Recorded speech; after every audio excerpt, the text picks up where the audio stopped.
Almost 90% of women have cellulite. And guess what? It's not their fault. We don't choose cellulite, but we can choose a different way to treat it. Meet Quo, collagenase Clostridium histolyticum, AAES, the first and only FDA-approved prescription injectable for moderate to severe cellulite in the buttocks of adult women. This non-surgical treatment is injected by an aesthetic specialist in 10 minutes or less. Individual results may vary. Do not receive if you are allergic to any collagenase or ingredients in Quo or have an infection at the treatment site. May cause serious side effects, allergic reactions including anaphylaxis, and injection site bruising. Seek medical help right away for any signs of allergic hypersensitivity. Tell your doctor about all your medical conditions if you have a bleeding condition or take medicine that prevents clotting. Most common side effects include bruising, pain, hardness, itching, redness, discoloration, swelling, and warmth at the injection site. Ask your doctor about all possible side effects and for product information. If you're ready to get to the bottom of your cellulite, learn more and find a specialist at Quo.com. What's up, MuggleCast listeners? If you want to make an impact online, GoDaddy.com has what you need. Get your own .com domain name for as low as $1.99. Plus, world-class hosting, fast and easy website builders, and much more. Plus, as a listener of MuggleCast, enter code MUGGLE, that's MUGGLE, when you check out, and save an additional 10% on any order. Some restrictions apply. See site for details. Get your piece of the internet at GoDaddy.com. This week's MuggleCast is also brought to you by Borders. Prepare for the upcoming release of Book 7 by catching a glimpse of where it all began. During the month of April, you can purchase Harry Potter and the Sorcerer's Stone on DVD for only $14.99 at Borders. Also, be sure to reserve Book 7 at Borders at 40% off and get a free sticker. Choose from Trust Snape or Snape is a Very Bad Man. Because we're jumping ahead a few episodes to coincide with the page count for Book 7, this is MuggleCast episode 784 for March 25th, 2007.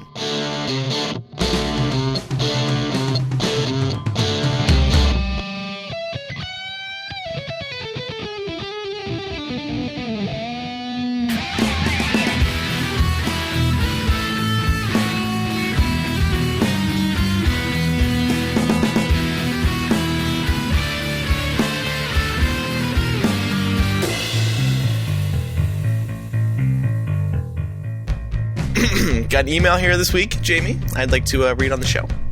Feel free. Okay, this comes from Carrie of Ann Arbor, Michigan. She writes, Andrew, in parentheses, Toots. I ponied up $100 to help bail out Jamie with his quote-unquote waste of space campaign. I think that deserves some sort of service rendered, don't you? I'd like to hear him refer to you as quote-unquote Toots exclusively for one episode of MuggleCast, referring to you at least 10 times throughout the show.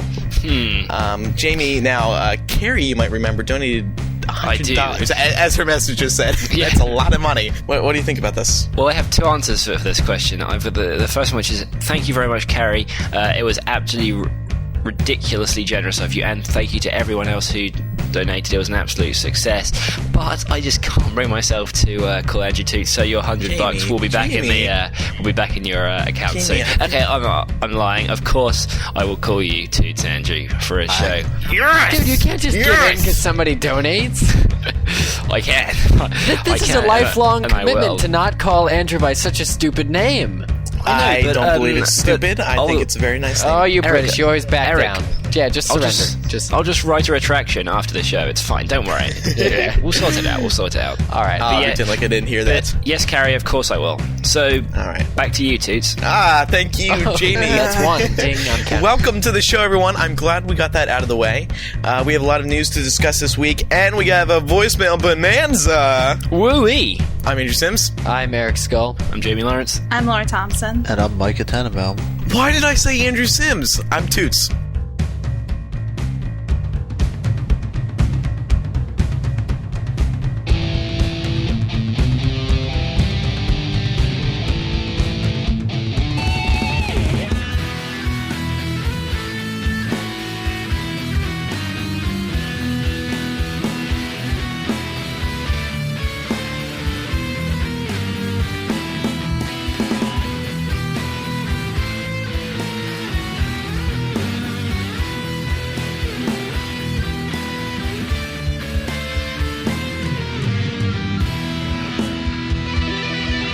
Micah Tannenbaum is standing by in the MuggleCast News Center with past week's top Harry Potter news stories. Micah. Thanks, Toots.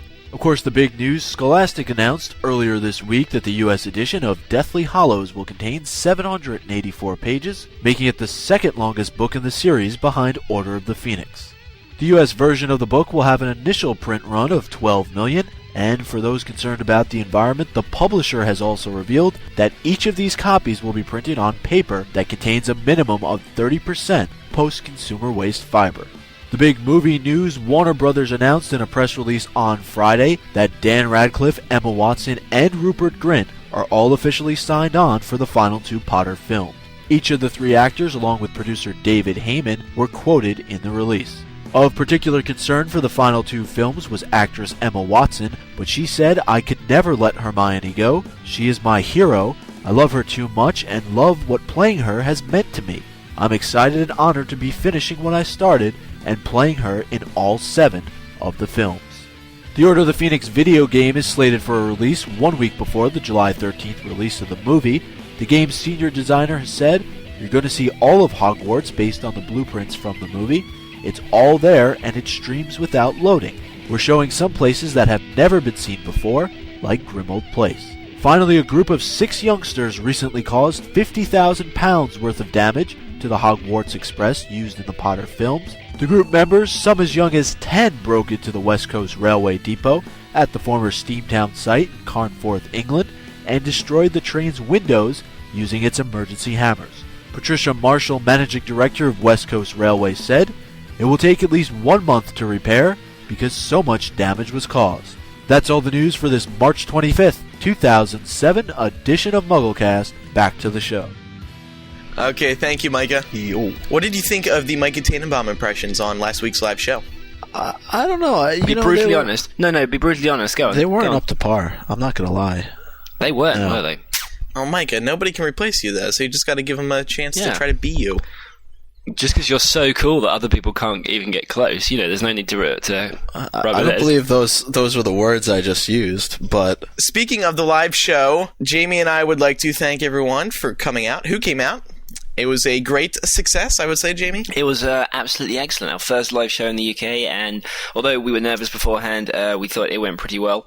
And if anyone still has any feedback, please don't hesitate to email us and tell us. But yeah, thank you everyone for coming out. Yeah, and that format for the live MuggleCast show, strictly MuggleCast, is what we hope to do in the future here in the US, back again in the UK. So we're looking forward to doing it again. And that show definitely made us confident that we could do some more live shows on our own. It's a lot of fun. And we apologize about the audio. Next time, everyone will be coming up to a mic to speak. Some people didn't think it was that bad. I thought it was bad, but whatever. So You're perfectionist. So we do have some news to discuss this week, and of course the big story is that we found out how many pages Harry Potter and the Deathly Hallows is going to be. Hallows. 7 Hallows. I'll never get it right. Hallows.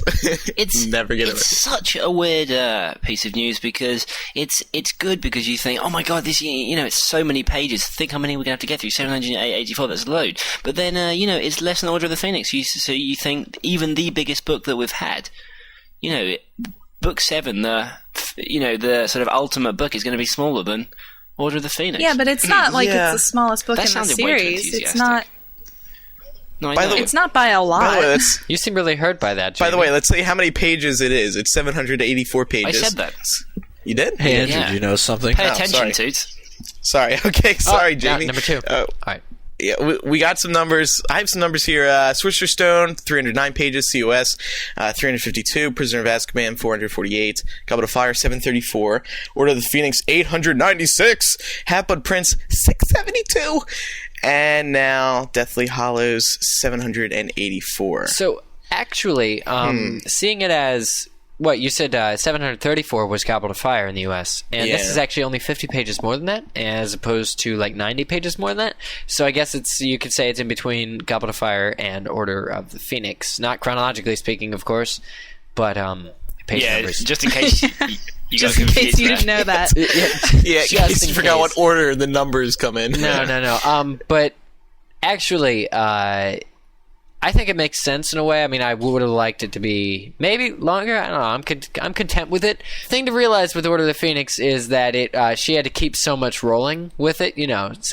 She couldn't really no pun intended. Hey, and she couldn't really put an end to anything. So just the fact that this came close to being as long as something, if she were leading us on and continuing to throw storylines and subplots in there. I think it's a good length because she's not doing that, and she has to add closure, so it makes me think that she's spent a good deal of time doing that. But do you think those 784 pages includes the epilogue that she's planning on writing, or does it not? It will include the epilogue though, because that's part of the story. So, well, part of the one more thing I wanted to mention about the page counts is that it usually means if they're actually confirming this, if Scholastic is confirming this, it means they have actually reached a final draft. You guys agree with that? With the all the editing, all of the changing, all of the omitting has been cut out, and if anybody knows about publishing, the pages have been typeset and set into pages for publication. I'm a suck if it must completely suck if they say it's going to be 784 pages and then they have to take one word out, or it doesn't make sense and it brings down 783. Yeah, right. So what do you do? You sue Scholastic, Jamie. That's exactly what you do, and you make a lot of money. You have a solid case there. You promised it would be 784 and it's 783. I want $20 million. I want my page. Now. Yeah. Actually, I wanted to bring that up, Eric, and I'm glad you did. That blows me away. I can't believe the book is actually finished already. It was just early. What was it? January 10th, 11th, 21st? I don't. 21st. Oh, was it that late? No, right, it was so 2 months ago. Yeah. It was in January that she finished writing it, and already they've edited the book. It's done. I can't believe that. Well, blows my do we know mind. for sure that she actually finished it then, or that she hadn't? No. She handed it in when it was half finished, Laura, and no. She's going to be okay. She wrote the date in the hotel room when it was finished. Yeah, that's true. Vandalism. I don't know much about the prior books, like how long it took them to edit that, but it just blows my mind that the book is actually finished. And when you think about it, there's more to the books than just the text. I mean, because there's also the little letters that are written by people that they include and looks handwritten and all that. Well, for instance, Scholastic, but I mean, this doesn't necessarily mean that the chapter pictures are done or anything like that. I mean, Mary Grand Prix. Because they know how big they're going to be, but to actually typeset the page for anybody who's taken publications and everything like that, it means all the indentations and all the text is fit to the page, and that's how they get the kind of page count, and they officially released it, so nothing is pretty much changing. Can I go off on a slight tangent here and just ask? Yes. I was just thinking that it's actually finished, and where is it now? And if you happen to get a copy of it, not that you would, and put it on eBay, not that you would, and sell it. How much? What are you do you think talking it would go about, for now? Jamie? I already in all did. Honesty. Yeah, well, me too, but I'm just trying to hide it. How much would it go for? Yeah, I would guess but 10 mil. No, that's the problem. Yeah, I would guess 50 million. Not that I would know, but. Actually, you guys are $200 forgetting million. that JK would absolutely reap a new hole. It would be in taken eBay. down. It would be down. It would be down, and the people selling. We're talking hypothetically, and this is a Harry Potter podcast, so... hypothetically, there's a large-ass lawsuit between JKR and eBay right now. Okay. That already exists. Okay, imagine there was a special type of eBay that allowed illegal items to go on there. If you put it on this thing, how much do you think like it a would black sell market for? eBay? Like Muggle Bay. Blackbay.com, yes. How much do you think it would go for? Black Bay. Well, see, it's such a shame, though, Jamie, because things with eBay, etc., it's all about who has the money to pay for it. So all we're waiting for now is the cover. And one thing that I pointed out that we both pointed out in the live show is that since the marketing campaign is starting up on April 17th, the cover has got to be coming very, very soon. I can't wait for the cover because we're sort of in a slow period right now. I mean, we are and we aren't. We have the trailer coming up. We are in a slow period. We are, Micah. We are. You know what that makes me feel like? What? It feels like I need to request something of somebody. Oh, Micah, not again. I mean, don't on, you think you're pushing your luck already? Yeah. No. Why? Come on. People want to hear from Jo. People want her to go in the diary and to make a little entry. That's all. No. Nothing major. Oh, well, about what? Just update us on how everything's going. Micah, I've always Eric, supported come you. on. You know I've always supported you. But I just think right now, if we're finding out that the whole book is done editing, I think, she was really pretty busy with that kind of stuff. And I think maybe she spent a few nights without Neil or something. Maybe there actually needs to be a little bit more time. Because more Neil time. More Neil time, because they actually, and her whole family, because they Sounds actually like a Nickelodeon show. They edited this whole book in 2 months. I think I would not be upset if we went another at least few weeks without a diary entry. I mean, maybe in a month, then I would complain because I want it for my birthday, April 23rd. But beyond that, I think that was a very subtle way of putting your birthday right there. Yeah. All right. Well, Micah. But Joe, we have a connection, so that's all I'm going to say. One day, on the last show, I want you to sing excuse me. I want you to. Oh my God. I can do that right now. Yeah. If you want me to. Just don't die, Jamie, or we'll never figure out what you're going to want get to this do. out. What I would love you to do is to serenade Joe. I want you to put on some violin music and start singing a very, very famous love song and see what she does. I think Mike has a little crush on Joe, if you ask me. I think he does. So let's get some... Yeah. So moving along, is everyone happy about the length? I am. I mean, Laura, why are you happy with the length? Tell me why, Laura. And she didn't even see Equus. Hey.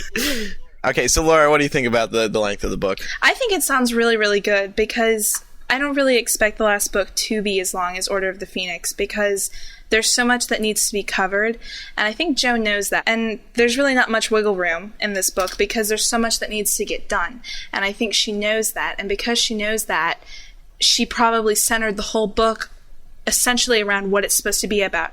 Harry finding the Horcruxes, Harry defeating Voldemort. That's what it's supposed to be about, his final journey.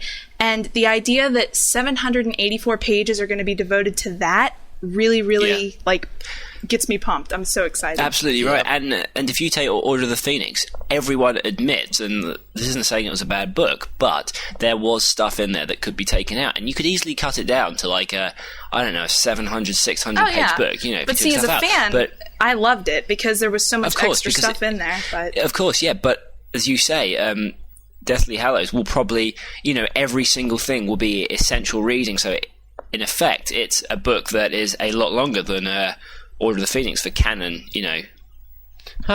And stuff I like that. I like that. Well, yeah, personally, I think it's a perfect length. It's not too long. It's not too short. But it's not too short. 784. That's a big number. That's a lot of pages. And I think this week the episode number should be MuggleCast episode 784. Micah, what did you think? I thought it was good. I actually got a Miss Cleo-esque email. Yeah. From somebody crunching the numbers. I mentioned this to Jamie earlier. It's very, very inspiring email saying that the number 784 is just 7 greater than 777. Oh, wow. Wow. that's 7 amazing. more pages than 777. That was from Linda, 15 of That is so weird. Also, if That's so weird. if you add 8, 4, and 7, you get 19. And if you take 12 away from that, you get 7. 12, the number 12 Grimwald plays. MuggleNet.com's 12. Anyone listening 12. now, you are listening to amazing stuff. History is happening here today on this show. And if you take, I can't take this. If you take the first two numbers, 7 times 7 and 8, multiply them together, you get 56. Divide that by 4, and what do you get? I wish I'd taken maths. 14. 14. Divide that by 2. Half of 14. What do you get? 7. Can I just make one last point? If you take the number 7, it is actually the number 7. Oh my god. Oh, that's my favorite one. Let's leave it off there. All right, well, we have a few announcements now, and then we'll move on to some rebuttals. We'd like to thank everyone for voting for us at Podcast Alley. We're currently number 2 on their website right now. We like being high up there because it gets the word out that we're a big podcast in the podcasting community. We owe everyone, Jamie, 2 videos. The first one is the McDonald's video of you eating 5 Big Macs, and I have that here, and I'm going to edit it soon. Cool. I'm kind of Thank busy you. with school, so that'll be up on YouTube very soon. And also the suitcase video. I'm sorry it's not out now. I hate to be the one to be like, oh, I'm so busy. Come on, I'm Toots. really busy with school. I'm sorry, Jamie. I'm busy with stuff in school right now. I got people ready to help me out with it, and once it'll probably be sometime next week that I do put it online. I'm sorry, Andrew, I am a waste of space. I admit it. All right, we got some rebuttals now. A couple emails. These are some fun emails. They're not theories. I like to call these females fun emails. The first one comes from Marie, 23 of New York City. She writes about early screenings that we were talking about, I think, 2 weeks ago. Hi guys, love the show. You all brighten my commute every week. I just listened to the Toots episode of MuggleCast in which you discussed the early screening of Order of the Phoenix. Early on, you were wondering why the theater wasn't packed with movie executives. I work in market research, and we often show groups of people concepts for print or TV ads. The people who wrote the ads are never in the room with the people we're showing the ads because their presence could skew results even if they're pretending to be regular people. They usually watch the reactions to the ad remotely on video. Just a fun fact, I'm sure all the executives were watching, even if they didn't trek out to the screening.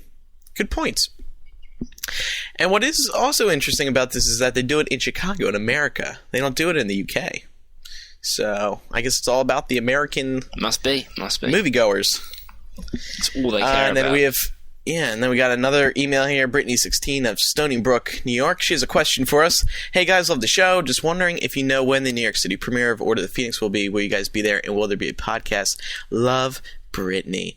And the reason we wanted to put this in this week is because it's getting to that time of the year again where people start asking us over and over again when the premiere will be. We don't know when the premiere will be. That was a bit harsh. People are just wondering. We don't know. We're extremely sorry, but we do not actually know right now when the podcast is going to be. But as soon as we do, we will let you know. The premiere. The premiere. It will be posted on MuggleNet, and of course we'll be raving about it here on the show. And as for a live podcast, we do have plans to do one, along with the book release too. We just don't know when yet. So or where. Where, and how. Well, if the New York City premieres in New York City, I'm going to guess the podcast will be in New York City. We're coming out with some crackers this show. Yeah, we really are. All right, so Jamie. Yes. At the live podcast, we did a little Equus review. Yeah, but due to technical unfortunately- difficulties beyond our control. Yes, or, well, too much control. Yeah. We accidentally... Yeah, we missed the Echoes part of our show wasn't recorded. We did. So you want to kick off a little review? Do now? Yeah, definitely. Everyone? I think we should sum it up first of all and just say it was unbelievable. It really was. In so many words, it really was. In a good or a bad way? In a good way, completely. And I can't talk about Equus without thinking that for those people who thought, oh my god, is Dan, aka Harry Potter, going to be able to do serious acting, then all those people can go and watch it and just be completely relieved because he really, really, really can. And I was amazed. His voice isn't exactly theatre-y yet, but that comes with time and practice and more shows. But he did an absolutely, fantastic job, and it really was a good job. And personally, I was impressed when he came out on the stage for the first time. Yeah, I was just like, wow, it's not Harry Potter. It's a new Dan Radcliffe. And you realise that first of all, you don't think, oh, it's Dan. He doesn't. He looks a bit like Harry Potter here. He doesn't at all. You realise he's a completely different actor, and you also realise that he takes his roles extremely seriously. There's no hint of Harry Potter in him at all. As he comes out, it's amazing. Yeah. So there were a couple of things about Dan we wanted to talk about. He's got the scenes nailed down perfectly. Oh, yeah, at this completely. point. Clearly, he's done a great job in the rehearsals and working with other actors. Andrew loves this scene. He's going to talk about now. He was raving about this for ages. I was just really impressed by it. It was impressive. It was fantastic, and I got all into it, and he timed it perfectly. There's this one scene where he starts to go mad, and he's screaming, and he says this thing, eck, eck, eck, and the whole mystery through a good part of the play is why he keeps saying eck. And so basically all these lights start going around, and the sound effects are getting really loud, and his voice starts echoing the eck, eck, eck. And then with the snap of the finger, he just shoots up. He was laying down. He just shoots up, and just looks around, and everything's quiet. It's perfect timing. And just as he sets up, and all the lights just stop as soon as he sets up. It's absolutely brilliant. Beautiful timing. And you think how embarrassing it would have been if everything had stopped and he was still lying there, still going eck, and then, And someone off stage is like, "Oh, Dan, get up." Yeah, this sounds great, and I'm not going to interrupt, except to say, what is actually, if you could give a summary of what the play is actually about. It's like what happens to Dan, like who he is. Daniel plays Alan Strang, who is a 17-year-old, completely normal boy who comes to a child psychologist, having blinded 6 horses with a spike the night before, and the play follows the psychiatrist's sort of struggle to tap into the boy and see why he blinded these horses. But that's the main plot, but it also focuses on the psychiatrist's struggle with his own life, Alan's parents' struggle with their own life, and it's brilliantly done. Well, thank you. Another person, the guy who plays the psychiatrist in the play, no one other than Richard Griffiths. A.K.A. Vernon Dursley. And he does I loved him in this play. He's amazing. I really thought he was better than Dan just because he was more experienced. Yeah. And I just really enjoyed his acting. But Andrew, in terms of lines, how many do you think he had? He must have had hundreds. He did have quite a few lines, and there's parts of the play where it's just him talking for a solid just a few minutes complete too. monologue, yeah. I always wonder how actors can memorize so much. Yeah, it is brilliant how he does it. He'll just sit there and lose himself in his sort of script, and you wonder how he doesn't just suddenly wake up and think, "Oh, I was acting there," Yeah, it was brilliant. He's so calm and peaceful and serious, and he's got a cigarette most of the time. He's just smoking every once in a while. Coughed that smoke up a few too many times. Which is added to the effect, though, I thought. I think so, but you could tell that was a part of his role. Yeah. But no, he's a great actor. He just really puts on a fantastic portrayal. So he has more screen time than the Dursley? Yeah, he has a lot more screen time in this play. He's on for most of these. Him and Dan are on stage for probably like 90% of it, probably. Yeah. But I also think we should mention the 4 boxes, I like to call them.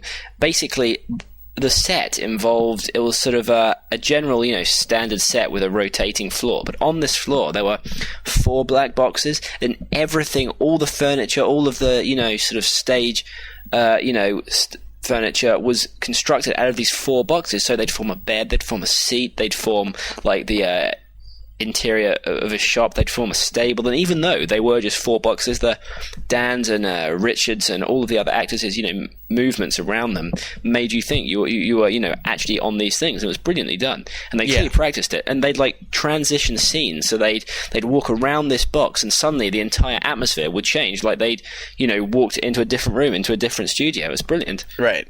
And they would move the boxes. There was no stage crew to do it. They would do it for themselves. And during a couple points of the play, I was like, well, what happens if someone forgets to move a box? Yeah, just improvise or something. I guess they must do. So that was good. Also, we wanted to talk about the horsemen. Oh my god! These guys play the horses. They don't have real horses on the stage, obviously, and basically they were fantastic. They wear these masks that are basically they're like cast helmets, iron. sort of. They're cast iron. They look very heavy. They do look heavy, but these guys as well.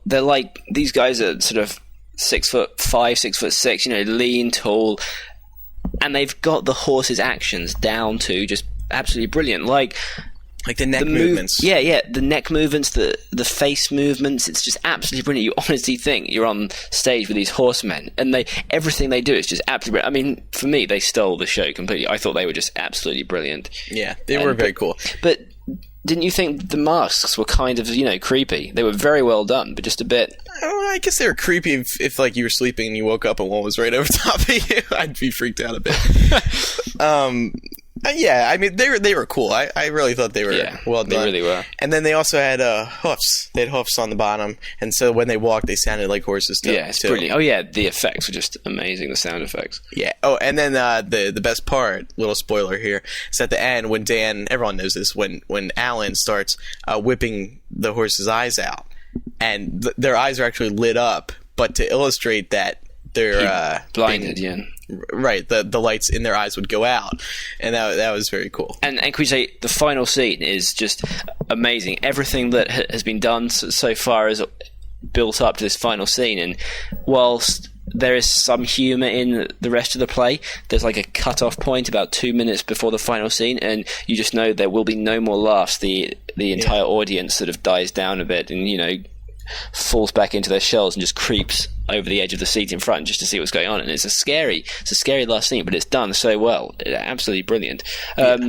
Criticisms? Should we talk about the effects first, because you wanted to talk about the ocean lighting. Yeah, the effects were very well done. I mean, this isn't like your typical musical, and I haven't seen many other Broadway plays, but this is very bare bones. You have the boxes, like we mentioned, but also they take advantage of a lot of stage lighting. Like when they transition to an ocean scene, these lights from above shine down on the floor, and it looks like the lights are moving so that it looks like there's waves, and then there's sand, stuff like that. And then you hear music, or not music, but the beach ambiance. It's very nice. Yeah. Every time We Touch comes on. Yeah. Right at the end. Lights start flashing and turns into a nightclub scene. It's brilliant. And then everyone just jumps onto the stage and starts dancing. It's brilliant. Absolutely amazing. But criticisms. One thing, I mentioned it already, Dan's voice. It would sort of break rather than boom occasionally, which, it's just because he isn't used to theatre, I guess. He's 17. His voice isn't even fully developed yet, I don't think. The couple of things I'd say about the nude scene, and of course it's what everyone waits for it. It happens very, very slowly, and you can feel the intake of breath from the audience as it happens. But Dan does it, with complete professionalism. There's no sort of, oh my god, I'm getting naked on stage. He is an actor now, a complete actor, and it's extremely well done. He acts as though he isn't naked. It's brilliant. Yeah, and now that we've seen the play, it was really blown out of proportion, all the articles, Harry Potter goes nude, stuff like that. It's just uncalled for, and it's not true. I mean, it's true that he goes nude, but it's not. Oh no, it's 100% true. Trust us. It's unfortunate that it's been blown out of proportion this much, especially with how serious this play has become, and now I understand why. It's so uncalled for. Yeah. But that scene was very good. That's at the end. That whole ending scene was very good. And our main problem was that our seats were not the best. I didn't think they were that. We all said they were bad, but I didn't think they were that bad. They weren't bad. It was an interesting angle, but we were on stage up in these seats behind the stage. So basically, you're looking down at the play and like directly down. You have to lean over the banister thing. It was uncomfortable. You have to rest your chin on your sort of forearms because you can't see over the edge. I wasn't even sitting on the seat at some points. I was on my knees, so I can't get comfortable. But I mean, it was an interesting angle. It was a fun way to watch the show. I mean, it was just uncomfortable. If we were sitting in real seats, it was a bit uncomfortable. Yeah, and also because obviously the actors talk towards the stalls at the front. Occasionally a word wasn't heard, or exactly, or a couple of words weren't heard. But overall, I didn't think it was that bad. I mean, we got so immersed into the play, I thought that wherever you were sitting, it didn't really matter. But the only problem is they had like sort of booths around the edge of the sort of stage area, and because you're sort of sitting above, two of them, you can't see what's happening in them. So at times we had like a blind spot where we couldn't see stuff, which obviously would have been solved if we were sitting in the stalls. But overall, I didn't think it was too bad. Enjoyable time. Sorry, final thing. How often does it show? Does Equus show? Like, how often can you catch like everyday matinee or what? I think it's every day at 7:30 in the evening, and Wednesday and Saturday matinees. And I think it's showing till June, and it really is worth seeing. Because, I mean, I know there's talk of them taking it to Broadway, but obviously Dan, won't be doing that with two Potter films. So I would really suggest if anyone can go and see it, do go and see it, because it's well worth the money. Plus Richard Griffiths, he's never done anything on Broadway, has he? In New York City? Know. I doubt he'd come to America to do that play. I think he might move on by then. But see it now while you can, while you're sure you can see those two, because they're fantastic. And that's really the thing to realize with theater is that they're doing it every day. they're in the character from beginning to end. It's not just something you watch once. This is Dan going out every day, getting into that character and behaving in exactly the same ways. That's what I love about theater. It's just, Dan Radcliffe will be there at that theater every night from now till June. Unless he's got an understudy. No, but if he did, though, that's the other question I wanted to ask. If he had an understudy and they took over one night, wouldn't people be pissed? Can he not get any breaks because of that? Or that's what that's what happens. Well, I think that's what you accept when you go to the theatre. There's a chance there'll be an understudy playing, and we should bring up the story that John and Melissa from Pottercast, they went to see Equus a few days before we did, and they unfortunately, Richard Griffiths had come down with flu, so they had his understudy. In fact, it was a guy who normally has a relatively minor role in the play. He had been elevated to the part of the psychiatrist, and of course he didn't know the lines because he'd only been told he was getting it a sort of a few days before or a few hours before. So throughout the entire play he had a book open with the lines and he was reading through it, and they said that he was still good and he still got into the play, but I think I'd have been a bit disappointed if that had happened. Yeah. I wouldn't have been able to be as drawn into the play seeing him read from the script. Yeah, exactly. Yeah. So that's unfortunate, but I guess it happens. All right, so I think that's our Equus review. If anyone else has any feedback about their Equus experiences, please email it into MuggleCast@staff.mugglenut.com, and we'll talk about it a little more next week, maybe. I have to go. But the combined number of pages for the U.S. edition is 4,195. Anyway, all right, peace out, people. All right. See you later. See ya. All right, so this week for everyone, we have lots of voicemails to get to, right, Laura? That's right. You guys ready? Hey, guys, this is Laura from Dallas. I was listening to MuggleCast 81 earlier today, and fans were debating about whether or not Harry should live or die. And on the death side, people never really seem to bring up that Harry has less and less emotional ties to the earth every book. And people are saying that he could die just because of a J.K. Rowling not wanting the series to continue after book 7, and other people to steal her characters and everything. But I think one of the main reasons that Harry might die is from a literary context, that he has less and less ties to the earth because of all of his loved ones that he's lost. Sirius and Dumbledore and everybody, and his parents. If there's a wizarding afterlife, then that might just be the best place for his character to go. So yeah, no one really brings that up ever. So I thought I should call in. Bye. So she's saying that because he's lost so many people to begin with, well, at this point, that he'd be happier dead. Yeah, someone brought that up at the live show, actually, I believe. Yeah. They did, but she's saying that he would, basically die of a broken heart, because I don't think that's Harry. I don't think he'd ever give up. I don't think she's saying he'd die of a broken heart. I think she was looking at it from more of a literary aspect, thinking that Harry has lost so many people that he loves, and at the end of the 7th book, it's very possible that the only, people he could have worth living for would be Ron, Hermione, and Ginny, and she's kind of wondering what sort of weight that holds against his parents and Sirius and Dumbledore and everybody.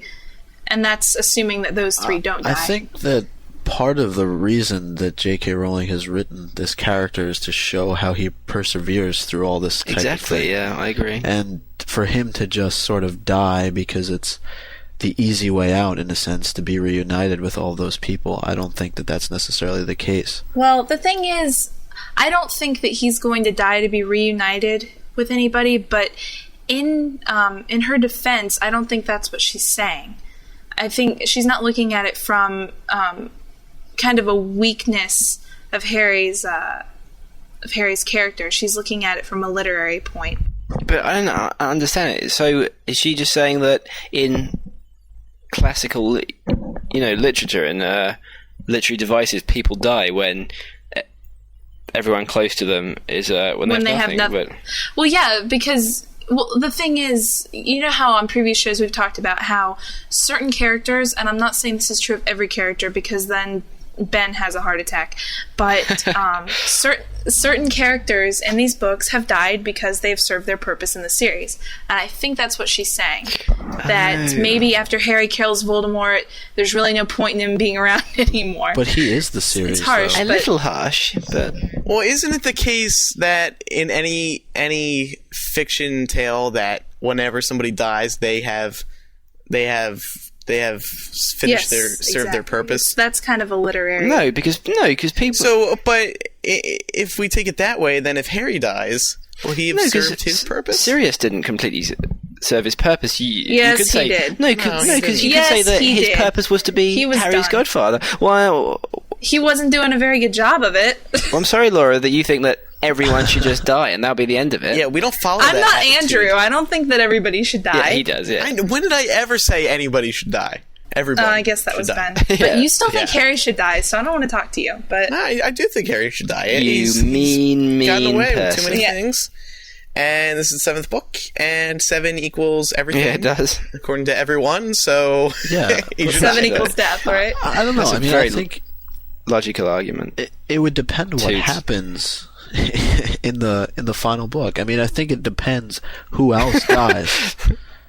And that's what I meant when I said that. I think it matters who else dies. I mean, if he has nothing left, virtually, other people that are the closest to him, then maybe. But that's not how his character is built. His character is not built to sort of die just because those who are the closest to him. But saying that, I do understand what she means, the voicemail girl. Yeah, I mean... Because, if Voldemort had been killed the night that it rebounded off Harry, the whole plot of the books, you wouldn't have a plot, because everything that happens is to do with Voldemort. You know, when Harry learns a new spell, it's to help him in his fight against Voldemort. When they go down to see Hagrid, it's, being friends with people on the good side, because there is a bad and good side, because Voldemort's alive. So, I see what you mean. After Voldemort's gone, what will Harry have to do apart from live a normal life, which he can't possibly do now because he's had so upset and misfortune that actually that was too big on. Going back to Micah's point, actually, Micah, a listener brought up that at the live show last week that Ginny could be a deciding factor in the 7th book, because if she dies, that could bring Harry to either really want to kill Voldemort even more, or feel like he has no purpose, he has no one left to live for. So, it's very then it comes down to... Sorry, go on. No, I was just going to say, he could have done numerous things to himself throughout this entire series, or put himself in even worse positions, I think. But regardless of who has died, and it started with his parents, and obviously Sirius and Dumbledore, but he's still gotten through it. And I know the reason why he's gotten through it has principally been to get to Voldemort. And one of the other things that I think, and this may support what she's saying more than the position I've been taking so far, is just that Dumbledore says that there are things far greater than, or far worse than death, and I think one of them for Harry may be living in a world where he's lost everything. All right, let's move on. Hey, MuggleCast. This is Jordan from Michigan. I'm listening to episode 81, I think it is, the Live in London, and you're saying you wanted to know if Harry actually loves Ginny, or what if he really loves Ginny, because he liked Cho too. And what I think is he probably does, because with Cho, when she was dating Cedric, he never seemed to get extremely jealous, and then you see him with Ginny, and she'll be kissing Dean, and the creature in his chest roared, or whatever, and then when he finally kissed her, it says, the creature in his chest roaring in triumph, he runs down at Ginny, and and so I really don't think he could have liked her, Cho, that much if he didn't get as jealous when Cedric was dating her. So that's what I think about it. So, I love the show. Bye. Well, we compared Cho and Ginny, and we'll say exactly what, he liked both of them, but how far does that extend? Did he just have a crush on Cho, or has he liked Ginny the entire time, and his feelings only manifested themselves after he smelt the Amortentia, and he realized that he liked her, and now he loves her, or is it just a crush like Cho? That's what we're talking about. Mm-hmm. So what is she saying? She's basically like calling in support of saying that Harry actually loves Ginny, and it's not just a crush, and that he didn't actually love Cho. And yeah, I think that he does love Ginny. I think there's no doubt about it. I think in a way he always has, not like, to sound cliche, but I think in a way he's always seen her as, kind of like his family, because the Weasleys are his family. He's known Ginny since the beginning. Since they were kids. I mean... He knows their entire family, and he loves Mrs. Weasley and the rest of them, so... He sees Mrs. Weasley as a mother already. That really annoys me, though, when this is complete deviation, I'm sorry, but in Order of the Phoenix, when Sirius and Mrs. Weasley are arguing in the kitchen, and she's like, no, he's like, well, he isn't your son, and she's like, he's as good as, and that really annoyed me, because I'd be really annoyed if I was Harry there, because she has to care for him, because that's how that relationship is. But Sirius has tried his best, and it isn't his fault he got sent to Azkaban. He's an innocent man, and he's tried his best. And to be told, that he's as good as my son when you've been away. So yeah, I could have punched her then. Yeah. I would have. Well, Mrs. Weasley tends to overreact sometimes. She gets caught up in the moment. Stuck in the moment. So... she can't get out of it. All right, our next voicemail got a little messed up when I was downloading it off Skype. So Chris from the UK wants to know if Harry had to choose between sacrificing himself to save his friends or defeating Voldemort, what would he do? Because obviously if he sacrificed himself to save Ginny, Ron, or Hermione, there would be nobody around to kill Voldemort because nobody else can. So what do you guys think? Doesn't it come down to the wider sort of... I think he'd want to think that, I have a job here and I can't let things stand in my way, but he's, he cares for people too much. He's like Dumbledore. He said so himself. He has a saving people thing. Yeah. Yeah, he really does, what would he do? Well, I think... I mean, what if somebody was, like, holding Ginny with a knife or whatever, and they said, oh my god, it's so bad. They said, come here and let me kill you. What would he do if he hadn't defeated Voldemort yet? He'd say, calm down. It's all right. We'll get through this together. It's fine. We'll get through this. What do you want? $5 million and use 20. Think that's how. Okay, that's fine. I don't think that's how Joe would end it, though. Because I don't think so that's either. what you see in the movies and the TV shows. And I just saw The Departed the other day. Great film, by the way. And that happens a few times in there. It's too generic. Yeah. I'm not saying that that's something that would happen. He's basically asking a question about Harry's character. What would he do? Not saying it will happen, not saying anything like that even close. It depends who it is, I think. I mean, maybe not, actually. Yeah, for Ginny he would. Ron, not so much. Is that what you're saying, Micah? You don't think so? Well, Laura, maybe he would save Ron for Ginny. And even if they got in a big fight. You just don't understand boys' relationships. We're brothers. All men are brothers, man. Brother from another mother. Brothers from another mother, yeah. So if some psycho came up and grabbed Andrew, right? Yeah. And Toots. And had a knife, what would you do? I'd say... Jamie? Because I'm an expert in all forms of martial arts, I'd kick the beep out of him, and then Andrew and I would go and get McDonald's. Yay! even if Ron had Laura, you say that he wouldn't do it for Ron, but no, it was a joke. I was making fun of Micah. Oh, okay. How is she making fun of me? Sorry, Micah. I don't know. But in all honesty, though, you'd hope that he'd see the wider, cause, because millions of people will die if he saves Ginny. What's this parallel? Oh my god, there's an awesome parallel. What is it? I can't think of this. Will you save your... No, I don't know. Oh, it's Spider-Man. That's what it's Spider-Man. When the Green Goblin holds up Mary Jane on one sort of hand and that thing of schoolchildren on the other. So...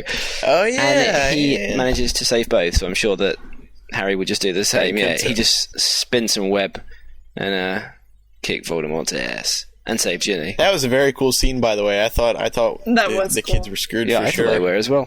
One question is that how is anybody not able to defeat Voldemort? I mean, once his Horcruxes are gone, exactly, why it's does it true, have to be Harry? To me, that doesn't make any sense. Because Harry's not the only one that has the knowledge to do it. Because only one may live while the other survives. But he's absolutely right. Why does it? This is very complex. But why does it have to be Harry? Because Voldemort made it so. I think that prophecy has why is he the only one? Because he's an idiot. No, but why is Harry the only one? Okay, after these Horcruxes. Harry wasn't the only one, though. It could have been Neville. Why now? Is it only him? Now, after his Horcrux... Because Voldemort marked Harry as his evil. Laura, nobody else can defeat him. If Harry took away all of his Horcruxes, then you tied Voldemort to a chair, and he took away his wand, and Snape came along. Are you saying that Snape could not Avada Kedavra him? Because of course he could. He could, but I don't know. I think are you there's just something... playing? I'm not playing... I think you're just playing devil's advocate. I'm not. Because the prophecy... I think you are, because I'm not. This is the story of Harry Potter, so it can't be Snape who finally defeats Voldemort. But the prophecy is only... But if Harry turned around now and said, that's it, I'm not going to, do it. So then someone could still kill Voldemort. If someone had all of his Horcruxes. I guess it's true. It is true. Of course he could. But how many other people know about the Horcruxes? No, yes, you're absolutely right. But if Harry got rid of them, Voldemort would be a mortal man. Yes, he'd be an extremely powerful wizard, but anyone, a wizard could kill him if they managed to, If they had the skill, the magical skill, then they could. This prophecy thing is, a bunch of balls, really, because... I don't think so. It's only as good as the people who believe in it. That's the thing. It's true, yeah. It really is true. I think that's true to an extent, but I also kind of feel like it's almost kind of like karma. It comes back and it gets you, whether you did something good or something bad. And it's not necessarily the prophecy. It's kind of along the lines of, I completely forgot what they call it, the pact that they make. Oh, okay. The unbreakable vow. Oh, yeah. It's kind of along those lines, like, you have to do it. But Harry doesn't have to, though. That's just the thing. It's just sort of ingrained. But the thing is, they can say he doesn't have to all he wants, but who has more reason than Harry? To do it. Oh, of course he has reason, but don't you think it comes down to you either view the prophecy as taking into account all the possible choices that Harry could make. So, like, it's like the let's think. You can't go back in time to kill your grandfather because you'd be dead now. You see that grandfather paradox. You can't say that Harry will change his mind. And not go and kill Voldemort because the prophecy, which is going to come true, has already states that one will kill the other, so they can't not come into combat. Or you could take it to mean that that's the prophecy, but if Harry chooses, he can choose his own fate, which was a recurring theme in Mortal Kombat. Well, a lot of stories, it's a recurring theme. I mean, it's because people choose to do, or it's more what people choose not to do. They choose to avoid what is being told to them, and it ends up happening as a result. I mean, so many different things. But I think the point is Voldemort's not making that choice. Harry could make that choice all day long, and Voldemort still wants to kill him. So as long as one of them is still going along with the prophecy, they don't have a choice. However, Voldemort doesn't know the full prophecy. He doesn't know. Yeah, but he doesn't know the full prophecy, but he's still going to keep going after Harry. Can I draw my... I've just thought of the exact link. I was thinking of those two different types. For people who have seen Minority Report, the woman in it who created pre-crime has... for people who haven't seen this is just going to go completely over your head, but she said that... basically, the premise is that these people, the precognitives, can see into the future of what's going to happen, and they can see murders, and the protagonist, for those people who haven't seen it, again, let me just completely spoil it. The protagonist who works for pre-crime and sees what the precogs see and then acts on these and arrests the people who are about to cause these murders. He sees himself killing someone, and then he goes on the run, and then he goes to see the woman who created pre-crime, and he says, well, basically, why can't I just sit still here and not go to the place where I'm supposed to kill this person? And she says, because you are supposed to be at that place, and everything you do will lead up to you going to that place. So even if you sit still, something will happen to get you to that place, because every choice that you make now is already reflected in the future. So there's nothing you can do now to change your future. So either you take that, or you take the fact that you can change. Exactly. You can just say, right, stop, I'm just going to lie here and completely alter my fate. But didn't it turn out that memory was planted? What? Sorry? Wasn't that planted?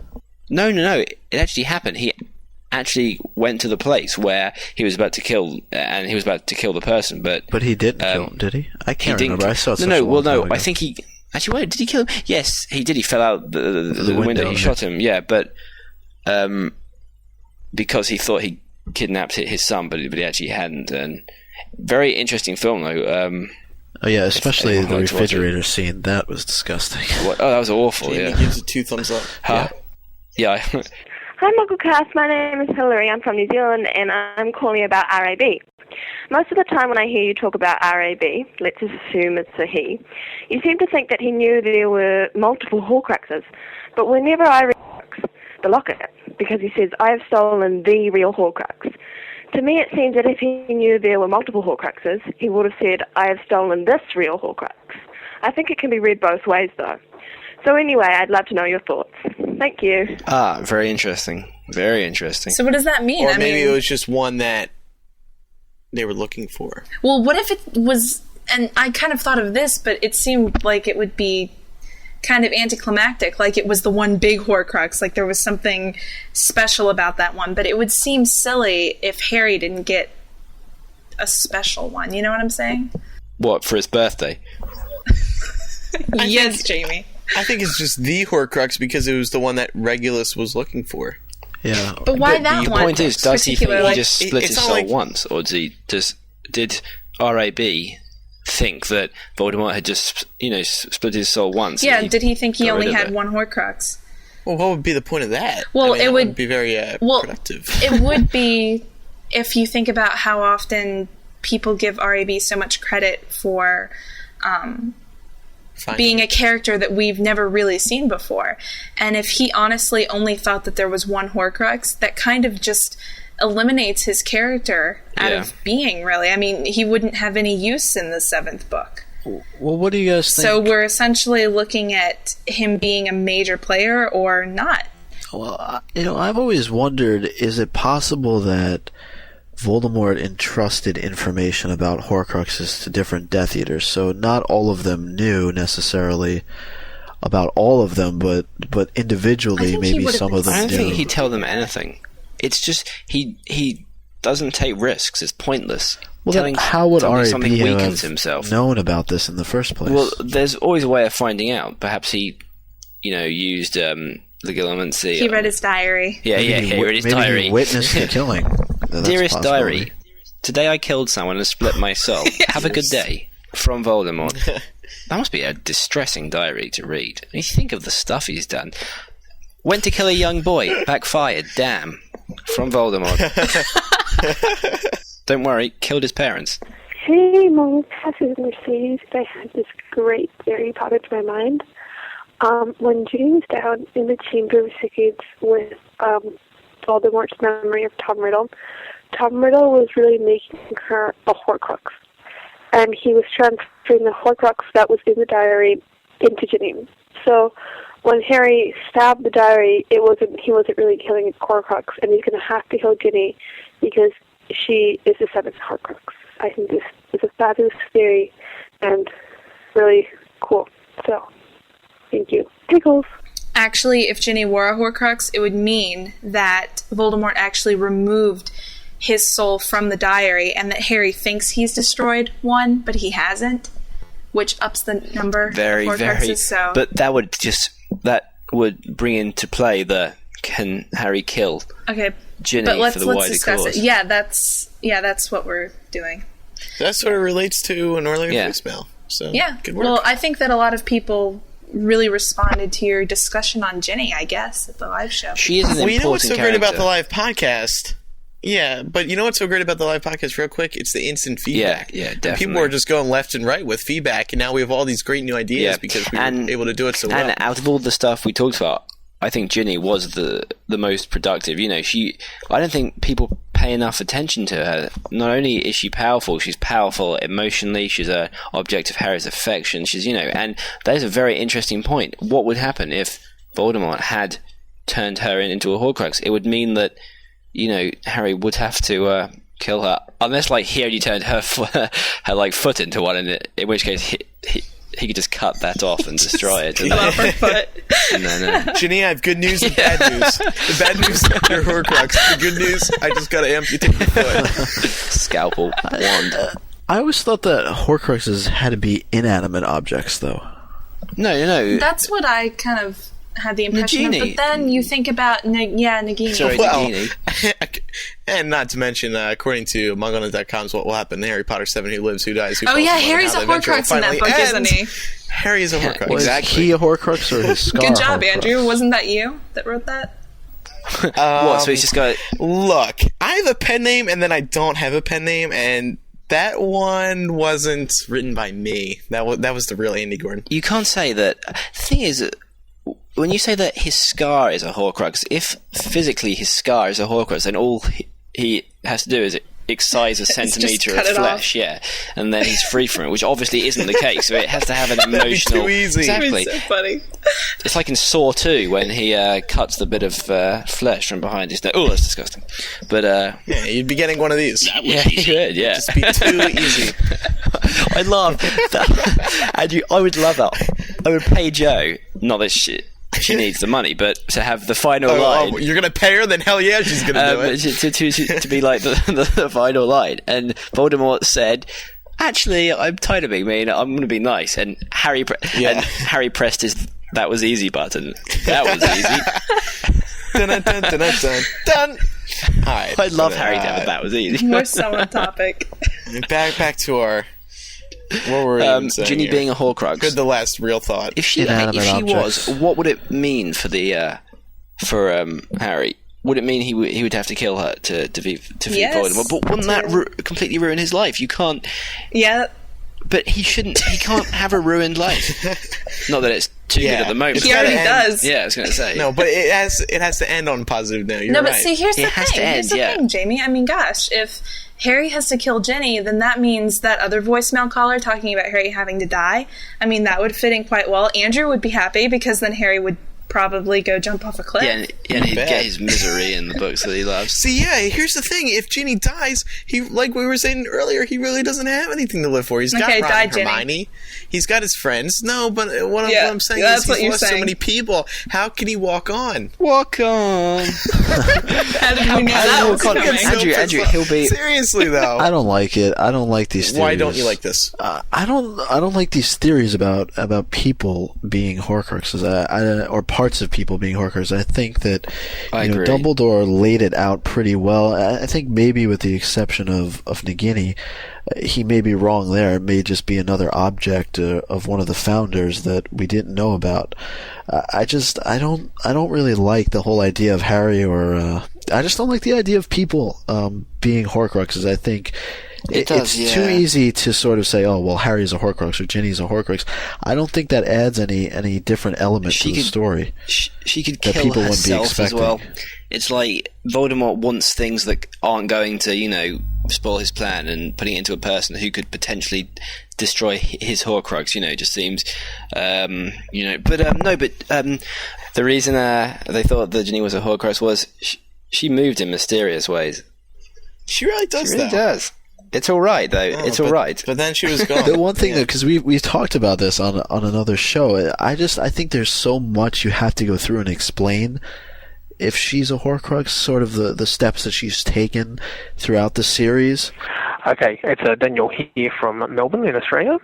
I have 3 quotes that I wish you would actually discuss instead of some of these recent topics like whether Harry and Ginny should have chicken or fish at their wedding dinner, or should Ron cut his hair.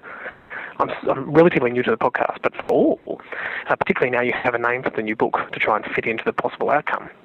So I have some possible discussion points I'm dying for you guys to delve into. Near the end of Half-Blood Prince, Dumbledore said to Malfoy, "Well, I certainly did have a drink, and I came back after a fashion." Why would he use those words, after a fashion? He seems to be implying that he was not whole, not all there, only partly returned. It follows after that Malfoy says, "We decided to put the dark mark over the tower and get you to hurry up here, and it worked." Dumbledore answers, "Well, yes and no." Again, with the not really being there insinuation. Also, he says to Malfoy, "It is my mercy, not yours, that matters now." What does that mean? One last thing was, why was Dumbledore forcing Malfoy to keep talking? Surely it wasn't so Harry could hear how he managed to get the Death Eaters in, or his other failed him until Snape arrived. Was it because of Snape? I don't know. That confuses me. So all I'm saying, for all that's good and merciful, please talk about the bigger issues again, even if you have in the past. So, Ron's hair, long, short? What do we think? Should he cut it? Personally, I think he should go for a buzz cut. So cute with short hair. What do you mean? I've always, I thought the last point was very interesting about when he said to Draco, "It is my mercy that matters now, not yours." I think it comes down to the fact that Draco has got, or Dumbledore has got to die there to save Draco and, continue, keeping Snape close to Voldemort, because Snape's good, obviously, So he's saying it's my mercy because obviously Dumbledore there could get out of his predicament. Let's not fool around here. He may be wanless, but he's not powerless. So I think easily he could have, if he can blast apart his office against Dawlish, Shacklebolt, Umbridge, Fudge, all those people in there and come up smiling, then he could easily get out of that problem. So I think he's saying that it's for me to go through with my plan and save you and make it look like you did everything. That's my mercy, and that's what I'm going to put into action. Mm-hmm. Yeah, I think so too. As for the quotes about him, saying yes and no and after a fashion, I'm really not 100% sure what to think of those. Because when I read it at the time, I was just sort of taking it as Dumbledore kind of gently reminding Draco that he had an idea of what was going to happen. He wasn't walking into it completely blind. Isn't it just a figure of speech? Yeah.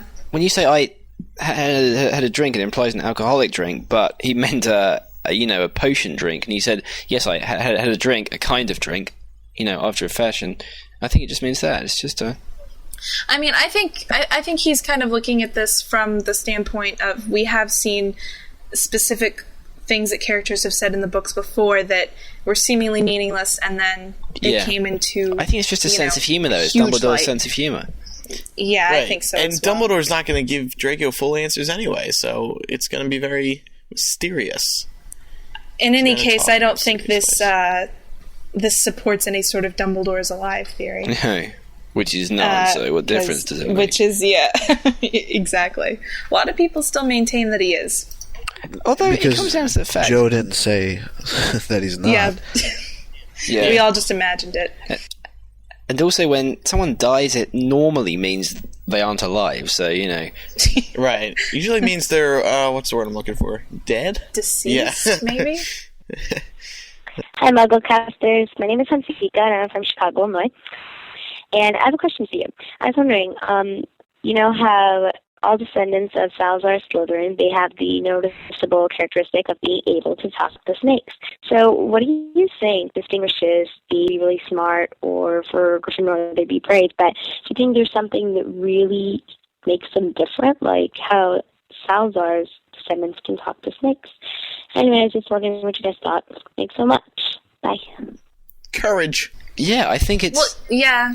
I mean, she mentioned that. Obviously, they're more, traits rather than characteristic. Rather than skills. But I think, obviously, Gryffindor would be brave, bravery and the ability, the fight rather than flight syndrome, and things like that. When I listened to this, one thought that occurred to me was that Slytherin, his family would really be one of the only ones that would strive to remain pureblood, or as close to pureblood as they could, unless you were Merope Gaunt. Yeah. But it just seems like that kind of trait would stay within their family just because they practically inbred. Yeah, they are. And that's why that's why so many of them have it.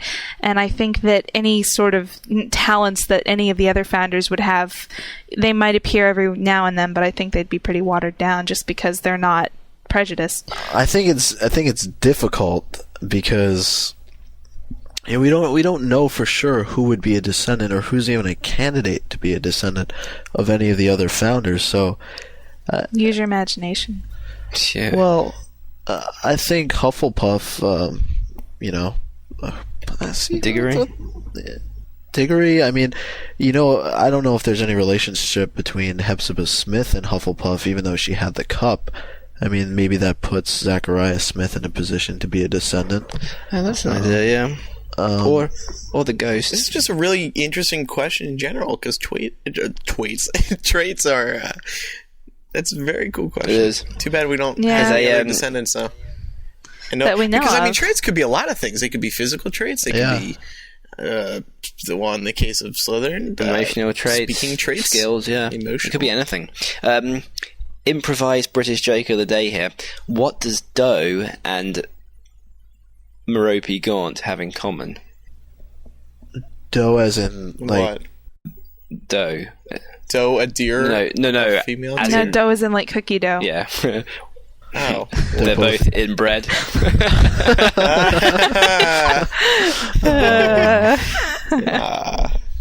Good stuff. Well, hey, guys. I think that wraps up our voicemails for this week. We didn't get to as many as we hoped to because, I mean, we answered quite a few of them in depth. So we'll get to some more next week. I say, unless the cover comes out next week or the trailer. Or Joe updates her site. Yeah. Okay, so Laura, you and I just wanted to, we got another email, or a female, Jonna, 22 of Jupiter, Florida. I wanted to include this email this week because it's very timely. She writes, "Hey, MuggleCasters, a few of you, Andrew, Ben, and Laura, I think are getting ready to graduate high school and move on to college. Just wondering where you all are planning on going and what you would like to major in. Don't worry, I'm not a stalker or anything, poor Emma. I was just curious, and I'm sure many of the fans are also curious." So, Laura, within the past week or so, you and I have both found out where we're going to college. Yeah, good news. Where are you going to college? I got into McDaniel College in Westminster, Maryland, and I'm pretty excited about that. It was my first choice, and I actually visited up there in November, and it was really, really gorgeous. So I'm excited. And just the other day, I got accepted to Rowan University, which was my top pick too. So we're both happy campers this week. And Ben was accepted to Miami University and at least one other. Yeah. Oh, cool. So he's not too sure what he's doing exactly yet. I didn't know either until I told him I was accepted. And he's like, "Oh, by the way." We're all going to college, thank God. Micah, where are you going to college? I don't know yet. Well, I was talking to Jamie about it earlier. Have a few years to decide. Well, we've got no rush, so we thought we'd think about it for a bit, and then decide in a few years where we're going. I hear all the cool kids go to Notre Dame. Guess we're not cool enough. I disagree. See, I didn't hear that. I expressly did not hear that. So no. Okay, well, that's that. And we're going to wrap things up today with the chicken soup for the MuggleCast Soul. This comes from Mark W., 22 of Indianapolis. He writes, "First off, I love the show. My entire family are Harry Potter fans, and we make a habit out of listening to the show each week as a family." That's awesome. That's nice. awesome. Family listening. That's very We encourage cool. that. Yeah, so he writes, on a more serious note now, "The reason I choose to contact you today, I have a simple request that I sincerely hope can be incorporated into a future episode of the show. My brother, Michael, was diagnosed with a rare cancer last year.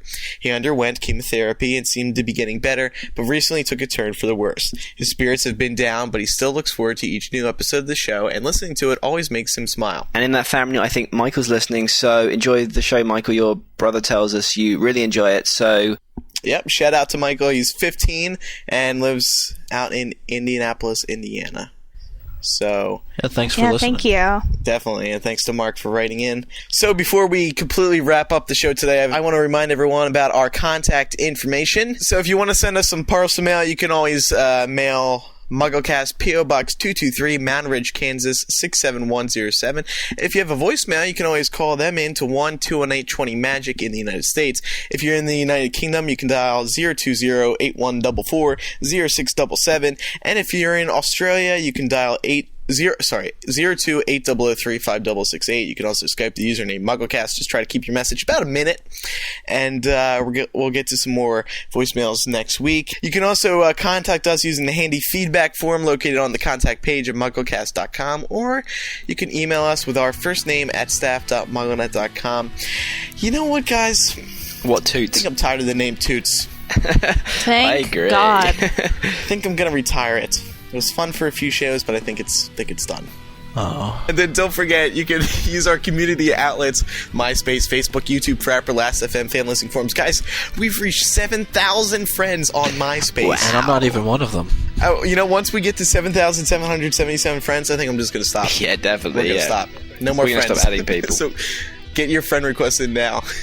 And, of course, you can dig us on dig.com, vote for us once a month on Podcast Alley, and rate and review us on Yahoo Podcasts. Jamie, one last thing real quick. We owe people 2 additional shows. Oh, we do, yeah.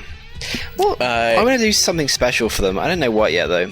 I'll have to think on it. Okay. Well, 2 very special shows will be coming out within, not this week, but the following week. We're going to have the 2 extra shows on 2 Wednesdays. Cool. I believe they're going to be episodes 84 and 86. All right, so that wraps up today's show. Once again, I'm Andrew Sims. I'm Eric Skull. I'm Jamie Lawrence. I'm Laura Thompson.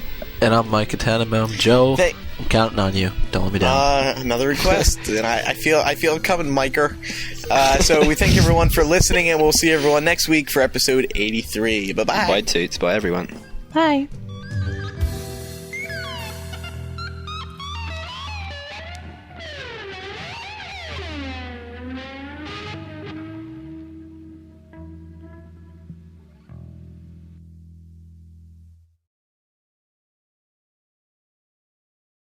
Just because you're so cool that other people can't even get close, there's no need to rub it I don't in. believe those are the words I just excuse used, me. but...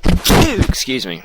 I couldn't hear you over Jamie. I said I don't believe those are the words that I used. Thank you, Jamie, for speaking for me there, but... No. He'll just be... His head will be spinning. He'll just be in vertigo. Yeah. But listen, sometimes you can't make it on your own. He needs his friends. Oh my God. Yeah. But I hear that he's going to... the huge battle's going to be on a Saturday, so it's going to be Sunday, bloody Sunday. Oh, yeah? Really? So that won't be a beautiful day. But even after all that, he still wouldn't found what he's looking for. But terrible grammar. Oh, God, I can't think of anymore. I'd have to bring up my iTunes to keep going on this. This is the boss, and I'm sick of waiting. I want Pikachu, and this time don't screw it up!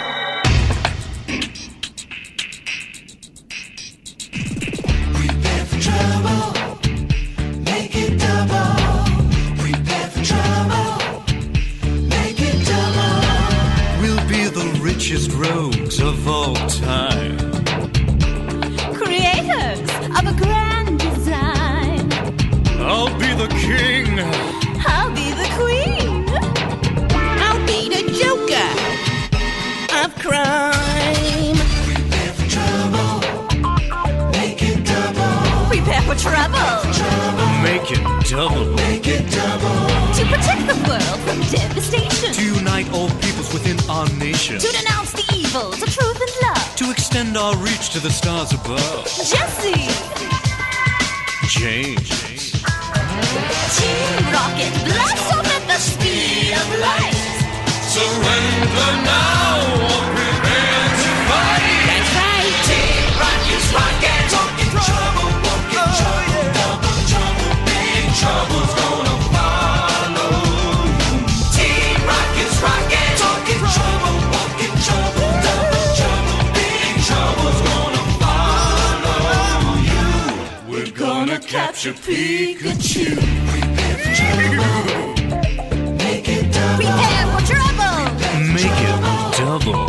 Make it double. We're Team Rocket and we fight for what's wrong. For mayhem and madness and rare Pokemon. I'm so gorgeous. I'm always the man.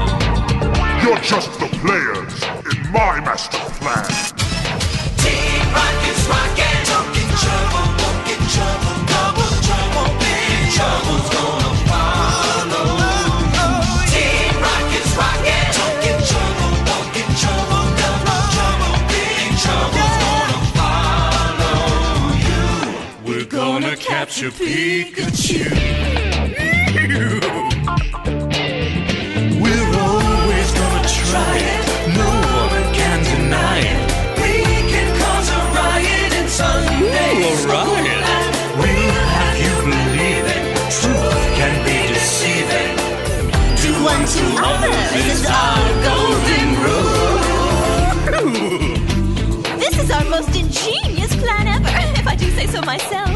Even we couldn't screw this one up, Jesse. Would you two stop yapping? Here they come. Prepare for trouble.